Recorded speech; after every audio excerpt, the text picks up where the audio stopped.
The doctor's hands were shaking as he closed my file, not from nerves, from exhaustion.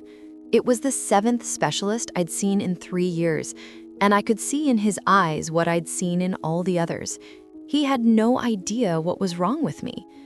"Miss Chen," he said, and I braced myself for another round of vague reassurances. "I'm going to be honest with you.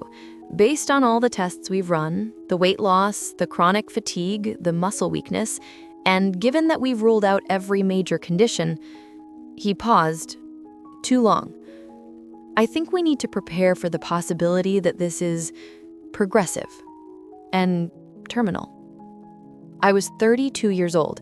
I had a 6-year-old daughter, and I'd just been given 6 months to live from a disease that had no name. But here's the thing. I'm still alive, and the person who saved me wasn't a specialist, wasn't a researcher, wasn't even a doctor. It was a hospital janitor named Marcus, and this is the story of how one simple observation changed everything. Let me take you back to where it all started, 3 years before that terminal diagnosis. I woke up one morning in June feeling off. Not sick exactly, just off. My muscles ached like I'd run a marathon, but I'd barely walked to my car the day before. I felt exhausted despite sleeping 9 hours. And when I looked in the mirror, my face seemed different somehow, paler, or maybe not paler. I couldn't quite put my finger on it. I figured it was stress. I was working 50-hour weeks as a marketing director, raising my daughter mostly on my own after my divorce, juggling everything. Stress made sense. But then the weight started falling off, not in a good way, in a scary way. 5 pounds the first month, 8 pounds the second, 10 pounds the third. I wasn't dieting. I was eating normally, or trying to, but my appetite was gone, and when I did eat, nothing tasted right. My primary care doctor ran the standard tests: blood work, thyroid panel, metabolic panel. Everything came back normal, or normal enough. "Sometimes these things just happen," she said with a sympathetic smile. "Let's watch and wait. Keep a food diary. Try to reduce stress." But watching and waiting didn't help, because the symptoms kept multiplying. By month 6, I could barely climb a flight of stairs without getting winded. My legs felt weak, like the muscles were melting away. I'd have to sit down halfway through folding laundry. Playing with my daughter in the backyard left me exhausted for hours. That's when my doctor referred me to a neurologist. She was concerned about muscular dystrophy or maybe ALS. The neurologist did an EMG, electromyography, where they stick needles in your muscles and shock them to test nerve function. It was as painful as it sounds, but the results, inconclusive. Some abnormalities, but nothing definitive. He said, "Let's do an MRI. Rule out MS, tumors, structural issues." The MRI was normal. Next came the infectious disease specialist. Maybe it was something I'd picked up: Lyme disease, chronic Epstein-Barr, some exotic parasite. More tests, more vials of blood, more waiting. All negative. By year 2, I'd lost 43 pounds. I looked skeletal. My clothes hung off me like I was a child playing dress-up in adult clothing. My daughter asked me one night why I looked like the sick people on TV. I didn't have an answer for her. The oncologist was next, because at this point, cancer seemed like the only explanation that made sense. They did a full-body PET scan, looking for tumors, for metabolic activity, for anything that might explain why my body was consuming itself. The scan lit up like a Christmas tree, but not in the way that indicates cancer, just general inflammation everywhere, which told us nothing. "I'm sorry," the oncologist said. And I was so tired of hearing people say they were sorry. "This doesn't fit any cancer profile I recognize, but we should do a biopsy just to be sure." They biopsied my muscle tissue, my lymph nodes, my bone marrow. No cancer. I should have been relieved, but I wasn't, because no cancer didn't mean healthy. It just meant we still don't know what's killing you. By year 3, I'd gone through 7 specialists: rheumatologists, endocrinologists, gastroenterologists. I'd had every test imaginable. I'd been poked and prodded and scanned so many times, I'd lost count. And I was getting sicker, faster now. I couldn't work anymore. I'd had to go on disability. Some days I couldn't get out of bed. My daughter had learned to make her own breakfast and pack her own lunch because I didn't have the energy to do it for her. My mom had moved in to help, and I could see the fear in her eyes every time she looked at me. The unspoken question, how much longer? That's when I ended up back in the hospital for the 7th specialist consultation, the one who gave me 6 months. After he left the room, I just sat there, staring at the wall, thinking about my daughter, about all the things I'd never get to see her do: her first dance, her graduation, her wedding. I'd never get to meet my grandchildren, never grow old. I was going to die, and no one even knew what was killing me. I was getting ready to leave the hospital that day when Marcus came in to empty the trash. Marcus was one of the janitorial staff. I'd seen him around during my many hospital visits. He was maybe in his 60s, always friendly, always humming old R&B songs while he worked. He glanced at me and did a double take. "You okay, miss?" he asked. "You look like you've been crying." I tried to smile. "Just one of those days." He nodded, sympathetic. Then he paused, studying my face. Something in his expression shifted. "Can I ask you something? And I don't mean to be rude or nothing, but has anyone mentioned anything about your skin color?" I blinked. "My what?" "Your skin color. Yeah, it's just, you got this kind of orangey tint. Not yellow like jaundice, more orange. My sister had that back in the day. Turned out she had something wrong with her, I can't remember the name. Something with her adrenal glands?" He shrugged, apologetically. "Probably nothing. Just reminded me of her is all." And then he went back to emptying trash cans. I sat there for a long moment, his words echoing in my head. Adrenal glands. Orange skin. No one had mentioned my skin color, not once in 3 years. I'd assumed I just looked pale and sick. But orange? I pulled out my phone and started Googling. Orange skin, adrenal glands. The first result that came up made my heart stop.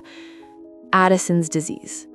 Addison's disease, also called primary adrenal insufficiency, a rare condition where your adrenal glands don't produce enough cortisol and aldosterone, hormones that are essential for, well, everything: energy, blood pressure, metabolism, muscle function.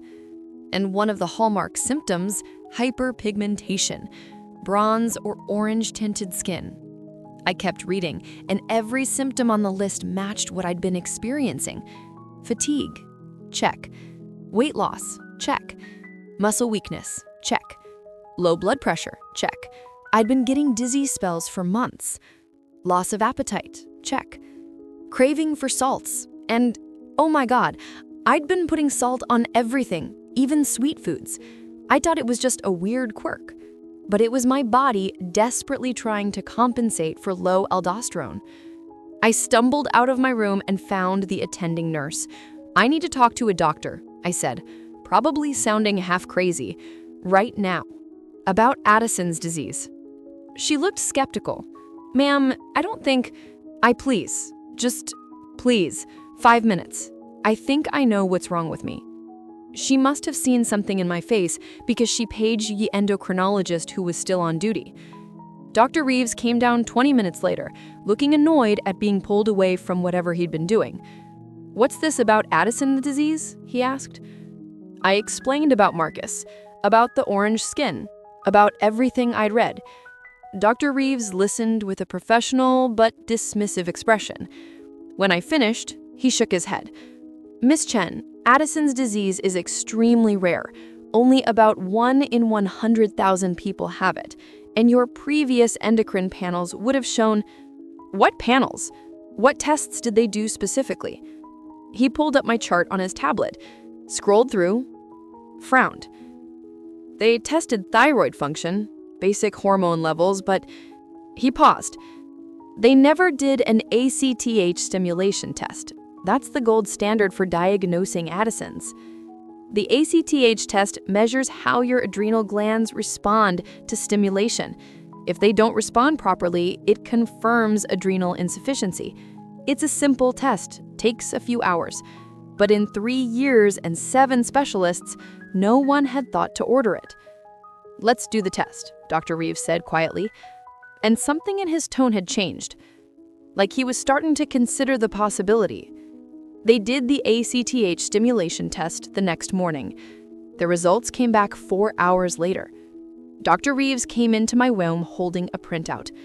His face was pale. "Your cortisol levels didn't rise at all.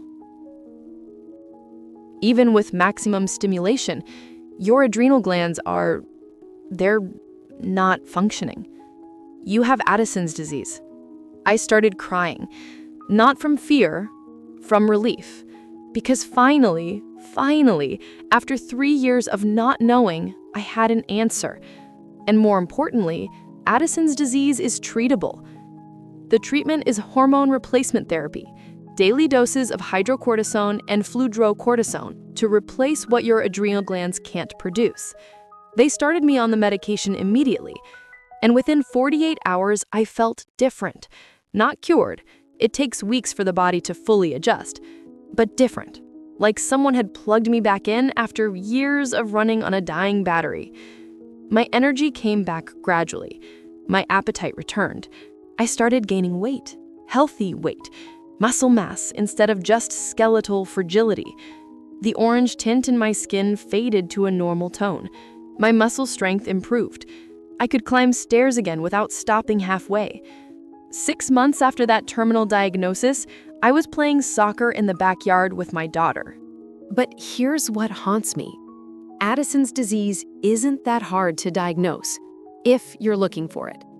It requires one specific test that costs maybe $200, less than a single MRI, less than any of the other dozens of tests I'd had. But because it's rare, doctors don't think to test for it. They think horses, not zebras. They look for the common explanations first. And when those don't pan out, they often give up, or worse, they decide it must be psychosomatic. 3 of my 7 specialists had suggested that my symptoms might be psychosomatic: stress, anxiety, depression. They'd offered antidepressants and therapy referrals, not because they had evidence I was depressed, but because they'd run out of other ideas. I found out later that the average time to diagnosis for Addison's disease is 2 to 3 years. Some people go 5 years or more. Some die before they're diagnosed because an adrenal crisis, when your cortisol levels crash completely, can be fatal is not treated immediately. I was lucky, if you can call 3 years of suffering lucky. I was lucky because Marcus noticed something 7 specialists missed. He noticed my skin color. He remembered his sister. He spoke up even though he was just the janitor, and I was the patient with the team of expert doctors. He saved my life. I went back to the hospital a week after I started treatment. I brought Marcus a card and a gift basket, fancy coffee and cookies from the bakery down the street. When I found him on his rounds, he looked confused. "What's this for?" he asked. "For saving my life," I said. And I explained everything. How his observation had led to my diagnosis. How I'd been given 6 months to live. How I was getting better now, all because he'd mentioned his sister and her adrenal glands. He got very quiet. Then his eyes filled with tears. My sister died, he said softly, from Addison's disease. They didn't diagnose her until it was too late. She had an adrenal crisis, and by the time they figured out what was happening, he trailed off, wiped his eyes. "I'm glad you're okay," he said. "I'm so glad you're okay." We both stood there crying in that hospital hallway, this janitor and this patient, two people who'd both lost someone to the same disease, except this time, someone survived. It's been 2 years since that day. I take my medication every day, morning and night, hydrocortisone and fludrocortisone, pills that cost about $30 a month and give me my life back. I'm healthy now.